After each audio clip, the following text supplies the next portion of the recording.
নমস্কার বন্ধুরা, আজকে আপনাদের স্বাধীনতার প্রায় 2 দশক পূর্বেকার মানে 1930 সালের এক রাজার গল্প শোনাবো। যদিও এটা গল্প না, একটা বাস্তব অনুপ্রেরণামূলক কাহিনী।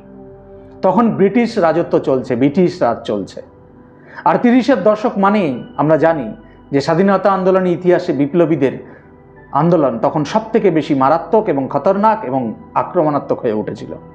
সত্যি বলতে দোষ নেই যে সংখ্যায় যত না ভারতীয় বিপ্লবী আমাদের দেশপ্রেমিকরা এই স্বাধীনতা আন্দোলনে দেশ স্বাধীন করবার জন্য নিজেদেরকে উৎসর্গ করেছিলেন, তার থেকে সংখ্যায় অনেক বেশি ভারতীয় যারা ইংরেজদের তাবেদারি করেছে। যদি এই কুলাঙ্গার তাবেদারি ভারতীয়রা ইংরেজদের তাবেদারি না করত, তাহলে আমার মনে হয় ইংরেজদের ক্ষমতা ছিল না যে আমাদের দেশকে তারা 200 বছর শাসন করে।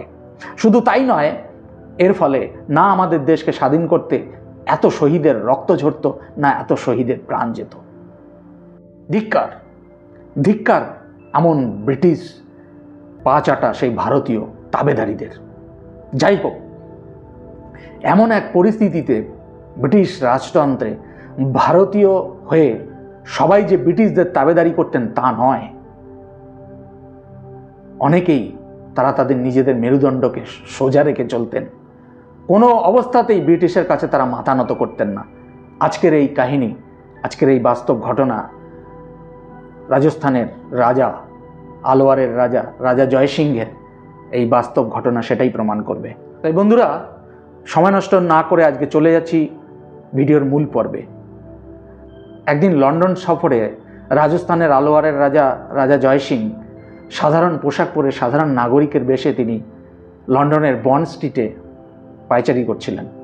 হঠাৎই তার নজরে পড়ে, লন্ডনের সেই বন্ড স্ট্রিটে পায়চারি করতে করতে হঠাৎই তার নজরে আসে যে তখনকার সময় বিশ্বের 1 নম্বর ব্র্যান্ডের গাড়ি রোলস রয়েস গাড়ির একটা শোরুম তার চোখে পড়ে। তিনি তার চাকর বাকরদের সঙ্গে নিয়ে সেই রোলস রয়েস কোম্পানির গাড়ির শোরুমে তিনি প্রবেশ করলেন। প্রবেশ করে সেখানকার যে সেলসম্যানরা ছিলেন সেই সেলসম্যানদের তিনি সেই গাড়ির দাম এবং তাদের বৈশিষ্ট্য সম্বন্ধে প্রশ্ন করেন, জিজ্ঞাসা করতে থাকেন। কিন্তু অবাক কাণ্ড যে সেলসম্যানরা সেই রাজা জয়সিংহকে একজন সামান্য ভারতীয় নাগরিক ভেবে তাদেরকে অপমান করে সেখান থেকে গেট আউট বলে তাদেরকে বেরিয়ে যেতে বলেন।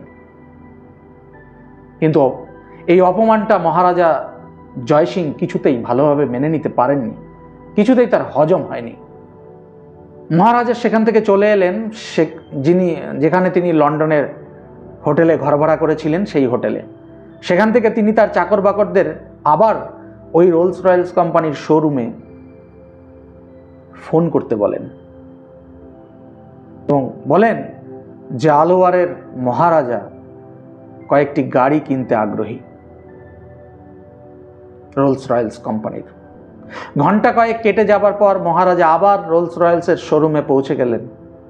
এবার কিন্তু সাধারণ ভারতীয় নাগরিকের বেশে নয়, এক সম্পূর্ণ রাজকীয় পোশাক পরে। এবং মহারাজকে স্বাগত জানাতে তখন শোরুমের মেঝেতে পাতা ছিল লাল গালিচা এবং সমস্ত সেলসম্যানরা শ্রদ্ধার সাথে মাথা নত করে সেই মহারাজা জয়সিংহকে তারা অভিবাদন জানালেন। সেই সময় শোরুমে উপস্থিত ছিল 6টি গাড়ি। মহারাজা জয়সিংহ বললেন এই 6টি গাড়ি তিনি কিনবেন এবং তিনি কিনেও নিলেন এবং সঙ্গে সঙ্গে সেই গাড়ির যাতায়াত খরচ মতলব ডেলিভারি খরচ সহ সম্পূর্ণ তিনি নগদে মিটিয়ে দিলেন। কিন্তু অবাক কাণ্ড, ভারতে সেই গাড়ি যখন নিয়ে তিনি পৌঁছালেন, সেই গাড়ি পৌঁছানোর পর মহারাজা জয়সিংহ আলোয়ারের পৌর বিভাগের শহরের বজ্র পরিষ্কার ও পরিবহনের জন্য এই 6টি রোলস রয়েস গাড়ি ব্যবহার করার নির্দেশ দেন। কিন্তু সেই পৌরসভার সমস্ত কর্মচারীরা তো অবাক যে বিশ্বের সব থেকে দামি কোম্পানির গাড়ি রোলস রয়েস কোম্পানি ময়লা ফেলবার জন্য ব্যবহার করা হবে।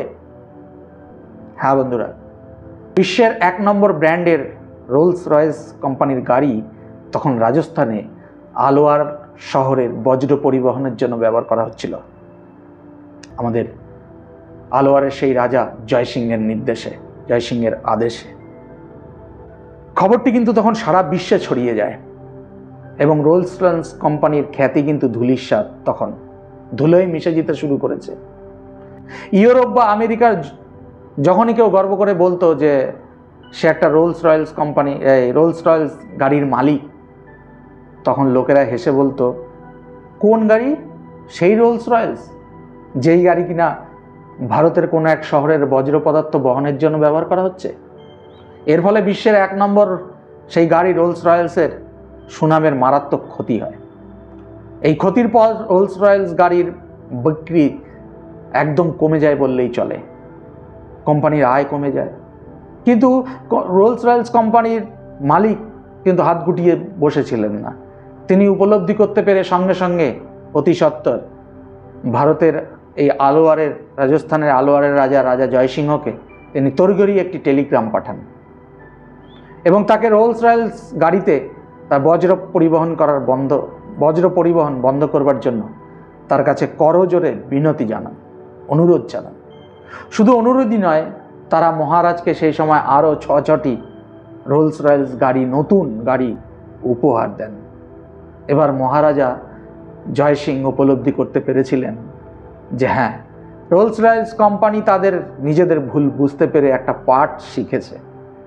তখন তিনি বজ্র পরিবহন বন্ধ করবার জন্য পৌরসভাকে নির্দেশ দেন। ভারতের রাজস্থানের আলোয়ারের রাজা জয়সিংহের এই বাস্তব জনপ্রিয় গল্পটি প্রমাণ করে যে কখনোই কাউকে তার বাহ্যিক রূপ দেখে বিচার করা উচিত নয়।